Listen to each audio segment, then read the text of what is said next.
जय श्री कृष्णा दोस्तों, आप सबको पता है कार्तिक का महीना शुरू हो चुका है। शास्त्रों के अनुसार कार्तिक के महीने को बहुत शुभ माना जाता है। शास्त्रों में ऐसा कहा गया है कि विष्णु भगवान 4 महीने की योग निद्रा से इस महीने में जगते हैं। तो इस महीने में जो भी व्यक्ति भगवान विष्णु और माता लक्ष्मी की पूजा अर्चना करते हैं उनको बहुत सुख समृद्धि का आशीर्वाद मिलता है। कार्तिक महीने में कार्तिक स्नान भी किया जाता है और कुछ नियमों का भी पालन किया जाता है। इसके ऊपर हम विस्तार से वीडियो बनाएंगे। ठीक है, तो आज मैं आपको सुनाऊंगी कार्तिक महीने की कथाओं में से एक कथा। तो आप बहुत अच्छे से सुनना, बहुत अच्छा लगेगा और कहानी भी बहुत इंटरेस्टिंग है। तो चलो कहानी शुरू करते हैं हम। एक सास थी जो कि कार्तिक नहाने 12 कोस जाया करती थी और 12 कोस आती भी थी।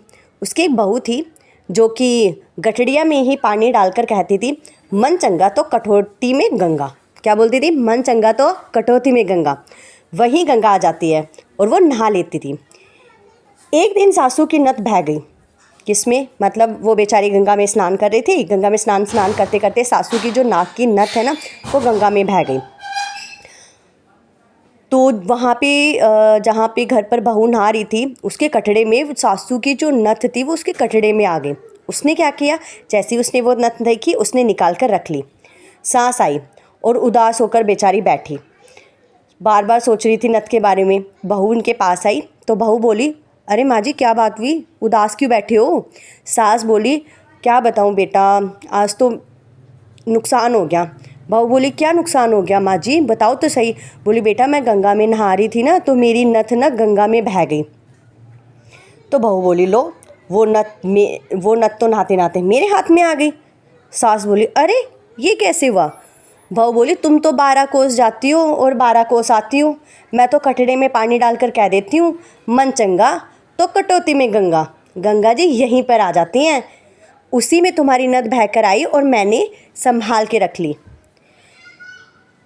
तो इस कहानी से हमें क्या शिक्षा मिलती है? जैसी सास को आए किसी को ना आए, जैसी बहू को आए सबको आए।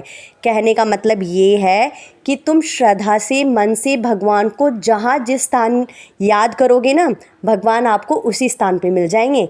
तो यदि आप कार्तिक महीने में स्नान कर रहे हो और नहाते वक्त यदि गंगा मैया को याद करोगे तो आप मान लीजिए कि गंगा मैया आपके पास वहीं आ जाएंगी। तो कार्तिक महीने में नहाने का बहुत प्रतिदिन सुबह जल्दी उठ के ठंडे ठंडे पानी से नहा के गंगा मैया को यदि आप याद करोगे तो आपके ऊपर गंगा मैया का आशीर्वाद बना रहेगा। जय श्री कृष्णा दोस्तों। आप कमेंट करके बताइएगा आपको कहानी कैसी लगी। कल फिर लेके आती हूँ आपके लिए एक अलग कहानी कार्तिक महीने की। जय श्री कृष्णा।